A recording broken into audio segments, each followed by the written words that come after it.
This week on the video version of the Business of Tech, Microsoft's carrot and stick on upgrades, Apple and ConnectWise make moves in the management space. Do IT providers care about the metaverse? IT's seat at the table brings new scrutiny. The US government moves on ransomware, and that includes arrests. And can a gift help with retention for your employees? All this and more. Hit that like and subscribe buttons, and here are this week's stories.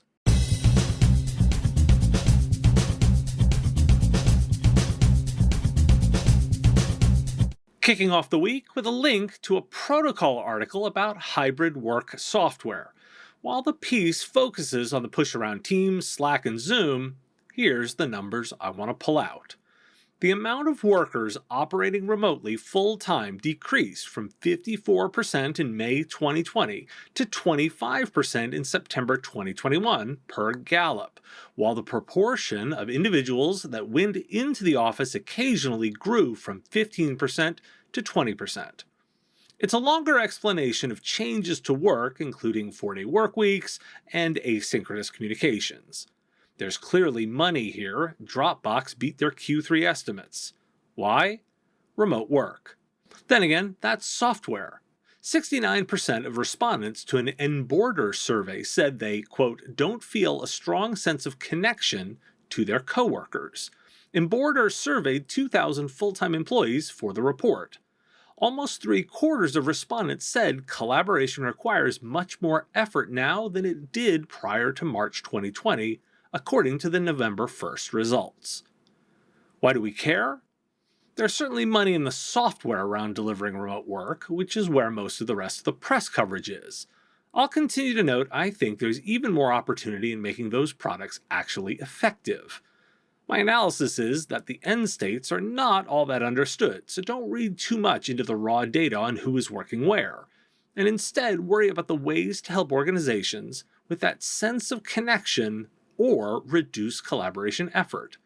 And the answer won't just be returning to the old ways, as we have stat after stat talking about how employees like a lot of what they picked up.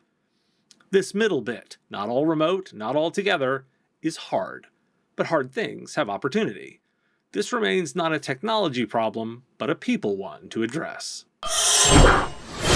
European organizations have mirrored the global spending trend, with record levels invested in IT outsourcing driven by cloud service investments. In Europe, the value of contracts signed during the third quarter of this year reached a record £4.7 billion, 36% higher than the same quarter last year and 4% higher than the previous quarter this year. The increase was driven by heavy spending on cloud services, which totaled £2.4 billion, 59% higher than last year. In Europe, infrastructure as a service and software as a service deals were both up 59%, to records of £1.75 billion and £677 million, respectively. This from Computer Weekly. Now let's couple that with some information about SaaS spending. OpenView, a VC firm, looked at pricing models and determined that of the nearly 600 SaaS companies that responded, 45% they're using a flexible pricing model, up from 34% in 2020. Here's the bit I care about. The report's definition of usage-based pricing adoption includes companies like Twilio, whose pricing is almost entirely pay-as-you-go, as well as those offering subscription tiers based on usage, like Zapier. In other words, the report's co-authors don't draw the line at whether there's a subscription element. Instead, they consider pricing as tied to product consumption behavior, as opposed to just seat-based pricing in a landscape where companies also charge based on customer size, functionality, services, or other factors. The value a customer receives rarely ties in directly with how many people log in, especially as more and more startups now offer solutions built around automation, AI, or APIs. Why do we care? So SaaS is the future, and this is particularly true for SMBs. Now I want to consider how pricing models might shift again. Per unit, i.e. seat-based pricing, maybe should go away here. Can services be done in a consumption model that doesn't just look like time? That's a big question to ponder, and the one I'm left with today. No quip of an answer, just that lingering question. How might services beyond the SaaS product itself be charged on consumption? Microsoft has released some data from YouGov, which is designed to push device upgrades. 66% of workers with company owned laptops or tablets are still using the same device they had when the COVID-19 lockdown started last March. More than a third, 35% of employees who received new devices since the onset of COVID-19, reported a resulting increase in their productivity. Meanwhile, most employees have made do with the same device while working remotely, Microsoft said in a statement. That seems to couple with their end to OneDrive updates for Windows 7 and Windows 8, which will end March 1st, 2022. Why do we care? Very tactically, but the two are linked. Microsoft wants everyone to upgrade, and they offer a carrot of the enticement of more productivity and a stick of discontinuing productivity products. The ransomware attack on conservative broadcasting giant Sinclair is still causing problems. The company reported that in a U.S. Securities and Exchange Commission filing last Wednesday. Noting that the investigation is ongoing, the notice reports that the October 17th intrusion has not yet been fully resolved, and certain disruptions to business and operations remain. The full extent of the impact on Sinclair's business, operations, and financial results is not known at the present time.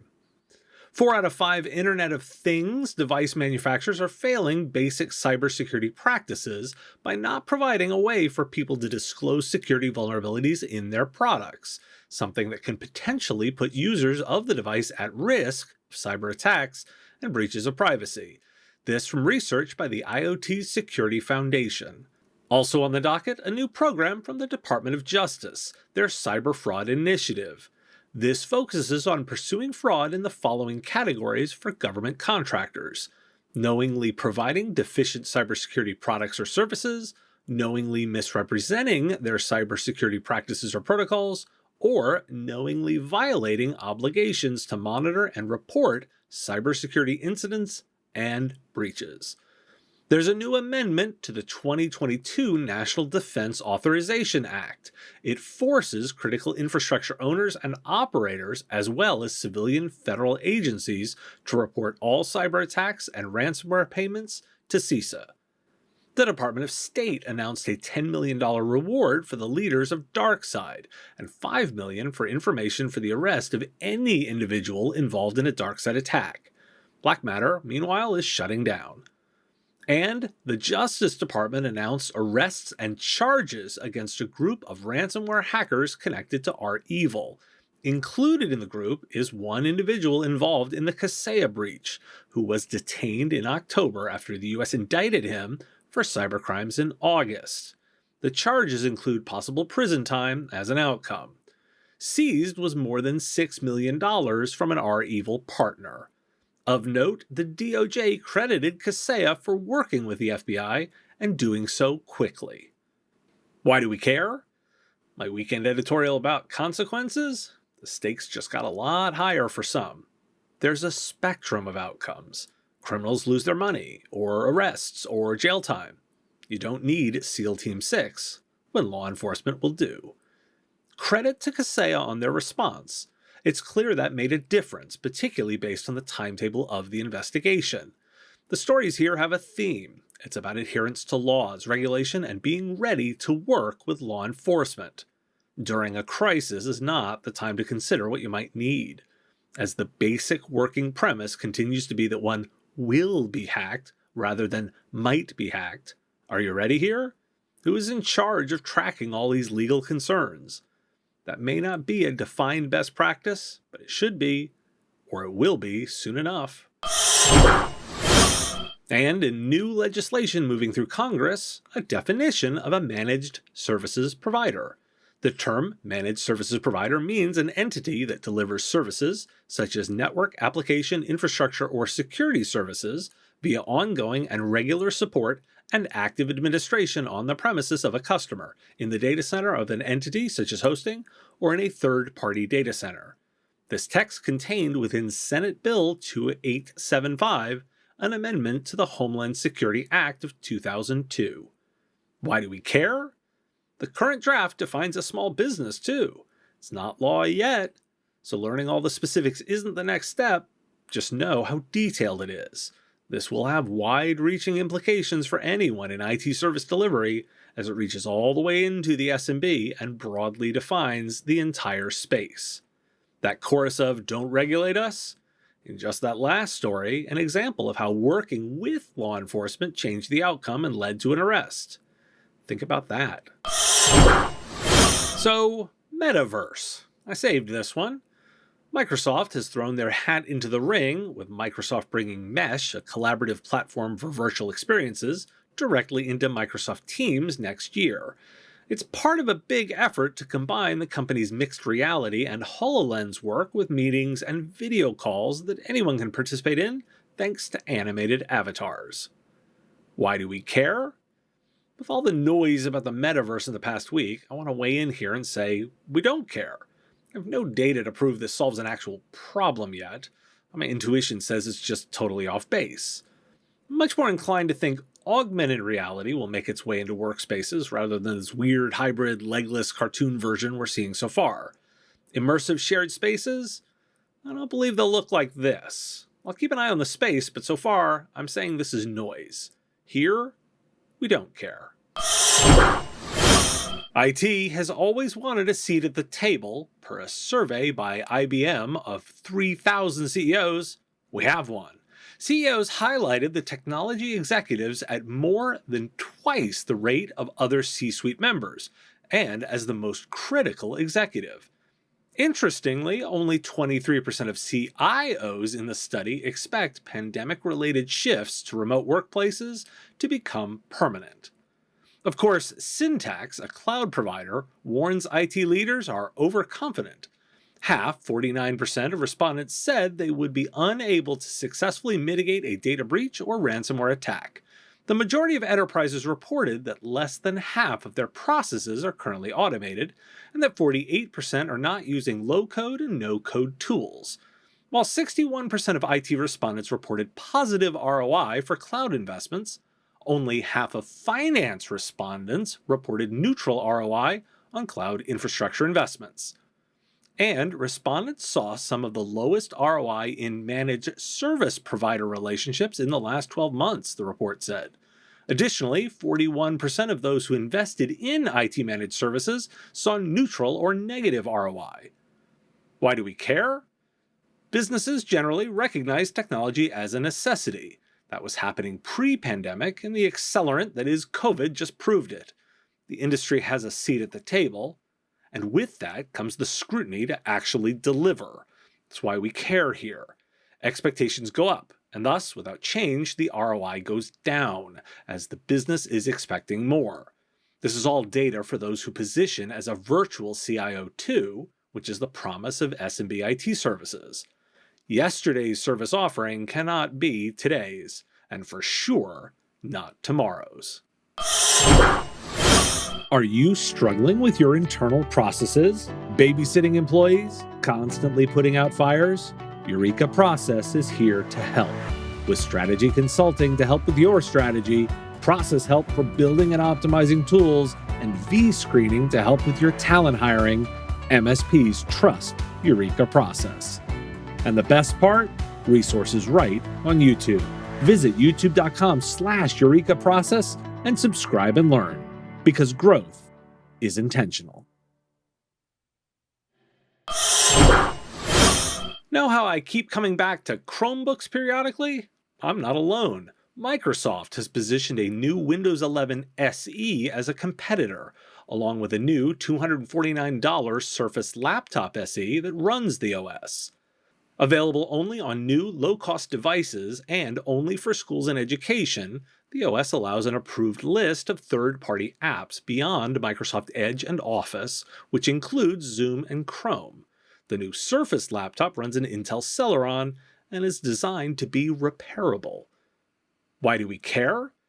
Education market-focused providers care a lot.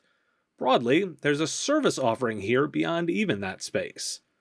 Microsoft has put a restriction on the offering, but Google has not.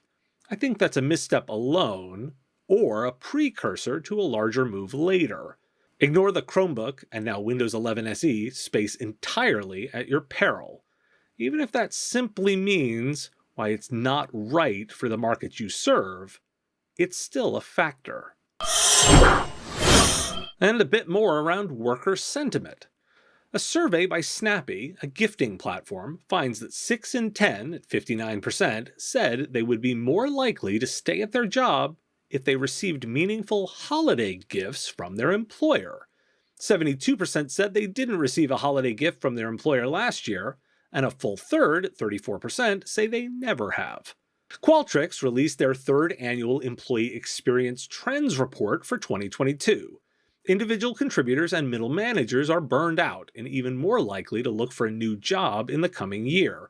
The survey found that 5% fewer people plan to stay at their current job than in 2021.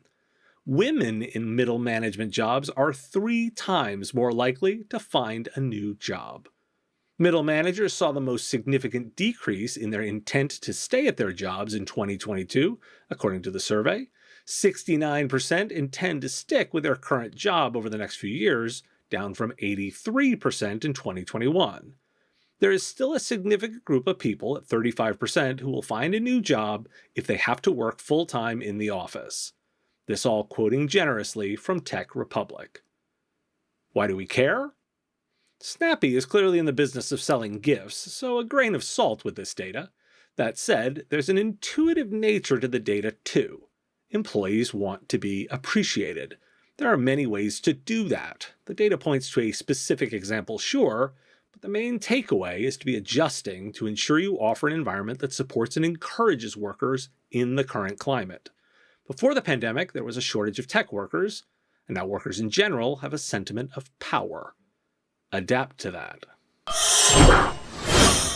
Now that the infrastructure bill has passed Congress on its way to the president's desk, we have final tallies on what's included for broadband. $42.45 billion in grants to states for broadband projects, which can range from network deployment to data collection to help determine areas that lack service.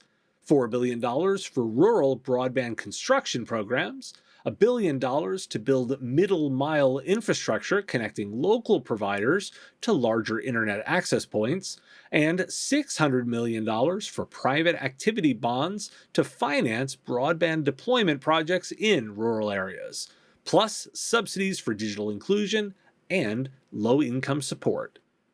Passed the House, the SBA Cyber Awareness Act, which would require the SBA to report to Congress a cybersecurity breach that involves confidential information and inform lawmakers of the agency's cyber capabilities. The Small Business Development Center Cyber Training Act would require small business development centers to have employees certified in cyber strategy counseling for small businesses. While I'm on legislation, here's one in Congress. The Ransomware and Financial Stability Act is focused on U.S. financial institutions impacted by a ransomware attack, requiring notification to the Treasury Department. It does include provisions for confidentiality, but payments more than $100,000 require authorization. Now, why do we care? Broadband is infrastructure, as proven by the pandemic, and giving money to the states and then additional rural investments should make a difference in reach. Not something to leverage today and not tomorrow, but in the near future. This should be considered a win for those in SMB. On the potential side, there's a flurry of laws to come. Clearly, legislation around cybersecurity is coming, and probably on multiple fronts. Most of them look generally the same. You'll be reporting breaches. Apple launched Apple Business Essentials yesterday, now in free public beta. Targeted at companies with less than 500 employees, the subscription-based service includes setup, onboarding, backup, security, support, repairs, and updates in a single subscription. Priced by user, it enables the enforcement of security policies, deployment of software and system updates, and backup to iCloud. When the service launches in 2022, there will be an option for on-site repair in as little as 4 hours. This builds on the company's acquisition of Fleetsmith last year, and it combines it with the Apple Device Enrollment Program. It's a day of announcements in the space. ConnectWise announced a new ICO platform, which is the unified platform that brings together the ConnectWise product line. That product line now includes ConnectWise RMM, an offshoot of Automate, which is the former Continuum product. Sharing code, this new version includes updated scripting, patching, policy monitoring, and virtualizing, all brought into the new platform. The company has not announced any end of life for Automate or their Command product, formerly LabTech. Why do we care? I'm not sure I can totally do this justice in the Daily Pod, and we'll be giving this further thought and review. Apple just weighed in with a pretty bold offering, priced very aggressively. Like Microsoft, they're moving into the full support space. Unlike Microsoft, they're a fully direct offering. On the other end of the spectrum, ConnectWise now has 3 products that look alike. They now beat Enable for the most confusing choices in the market. They stated no end of life for their products. Yet, there is no way they will be investing in 3 full product lines. I'll be asking more questions here, listeners. The landscape is reforming in this tool space. I don't think it matters today, and looking to the future, there are new ways to address your own needs. Trend Micro said on Wednesday it's discovered a new Russian language cyber mercenary group that's been going after targets ranging from Russian businesses to journalists and politicians. Researchers discovered the group after a longtime target of Pawnstorm, a hacking group connected to Russian intelligence, also known as Fancy Bear and Apt28, said in March of 2020 that hackers targeted his wife with phishing emails. Trend Micro found that the indicators didn't match Pawnstorm and attributed the attacks to another Russian language group it named Void Balar. Unlike Apt28, Void Balar appears to be an independent group willing to hack into the emails of targets as diverse as aviation companies in Russia to human rights activists in Uzbekistan, according to the Trend Micro. That all from Cyberscoop. Europol is reporting a 300% increase in the number of ransom payments between 2019 and 2020, and that's without accounting for this year. The report highlights more aggressive tactics from the attackers to get paid, including further disruption via DDoS attacks in order to escalate. As I wrap my own head around this, I want to mention that the DoD announced changes to their Cybersecurity Maturity Model Certification, or CMMC program, for defense contractors. The new version is streamlined, reducing the levels from 5 to 3, adding options for self-assessments, reducing the number of orgs that are required for the third-party certification, and increases oversight, among other changes. And sadly, if you're a comic book fan, Diamond Comics was hit too, and are noting delays in shipments of books for Wednesday orders. Why do we care? Say it's not the comic books. The CMMC developments are my current area of focus. I admit, I don't know enough about this framework, and I'm learning myself. Yesterday it was legislation, and today the frameworks. They're both clearly linked, as a framework helps implement legislation within a business. Leveraging a framework also gives evidence to customers and insurers. Some big thinking to go into the weekend. Microsoft is dominant in the productivity software market, 200 million Office 365 users, with Google at 6 million in Google Workspace and 7 million users using Workplace from Meta, also known as Facebook. I'm directing to a piece in Protocol on how Meta and Google are eyeing frontline workers, getting roles like factory workers and cashiers in their platforms. Think extending products like Slack and Teams to workers besides those in headquarters, with an eye for mobile first. And of course, Meta has integrated Workplace with Teams too. Now, why do we care? There could be 3 billion frontline workers out there. That's the market. Take a minute and think about your service offering if it extended out to more people, more users. Not every industry, of course, but technology enabling those additional users brings benefits to the business and makes customer engagements a lot bigger. Win-win. Several this week have been ones I'm considering rather than have a definitive thought on. This is one of those. So, homework. Ponder this one. Consider how deploying tech out to those non knowledge workers within organizations and how it would look like, particularly with a mobile first approach. And let me know what you come up with. Thanks for tuning in to This Week in the Business of Tech. Shows come out each week, pulling together the daily podcast. If you like this show, please hit that like button and subscribe to the channel. The content is here because of supporters like you. If you want access to shows early, answers to your questions, and private interactions, join our Patreon. It's pay what you want. You decide what the content is worth. Join at patreon.com/MSPradio. Patreons also get access to the written versions of every story as they come out. If you want the stories right away, you can get them on the daily podcast. Find the Business of Tech on Apple Podcasts, Spotify, Google Podcasts, or wherever you get your shows. Subscribe links are at businessof.tech. Talk to you again next week.